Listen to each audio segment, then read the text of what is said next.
जय हिंद भाइयों। तो दोस्तों, ये बीएड प्रथम वर्ष अवध यूनिवर्सिटी का जो है मतलब ये आपका मनोविज्ञान का पेपर है।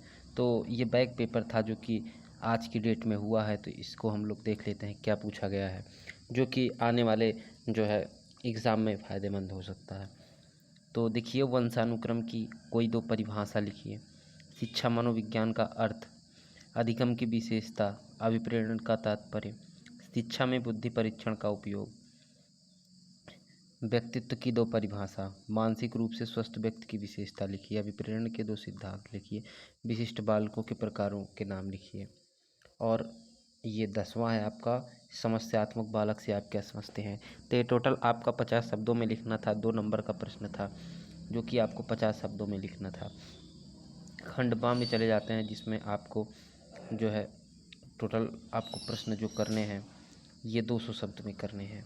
तो शिक्षा मनोविज्ञान के उद्देश्य का वर्णन कीजिए, अथवा शिक्षा मनोविज्ञान के क्षेत्र का वर्णन कीजिए। और नीचे देखिए, किशोरावस्था की 10 विशेषताएं लिखिए। और अथवा में दिया हुए पर्यावरण का अर्थ और बालक के विकास पर इसके प्रभाव को लिखिए। और चौथा प्रश्न है, बुद्धि का स्वरूप क्या है, बुद्धि के 2 खंड, सिद्धांत की व्याख्या कीजिए। और अथवा में इसके करके दिया हुआ है, एक अच्छे शैक्षिक मापन के उपकरणों की निम्नलिखित विशेषताओं की उदाहरण व्याख्या कीजिए, जैसे वैधता और विश्वसनीयता। तो इसके विषय में लिखना है।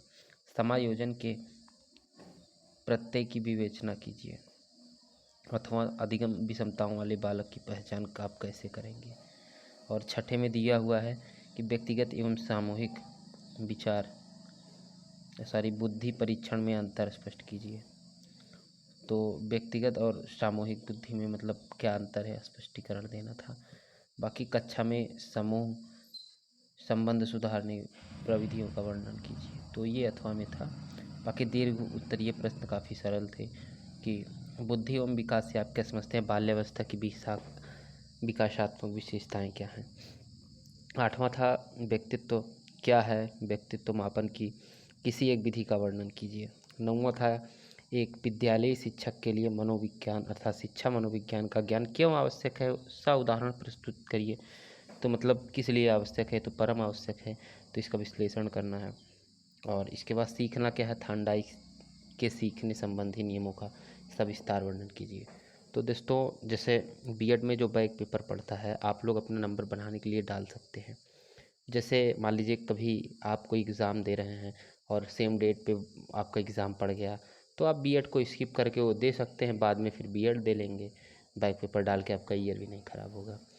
तो धन्यवाद दोस्तों। अगर वीडियो अच्छा लगा तो प्लीज़ वीडियो को लाइक करिएगा, और अगर किसी प्रकार की क्वेरी है तो प्लीज़ कमेंट सेक्शन में कमेंट कर दीजिएगा। जय हिंद दोस्तों।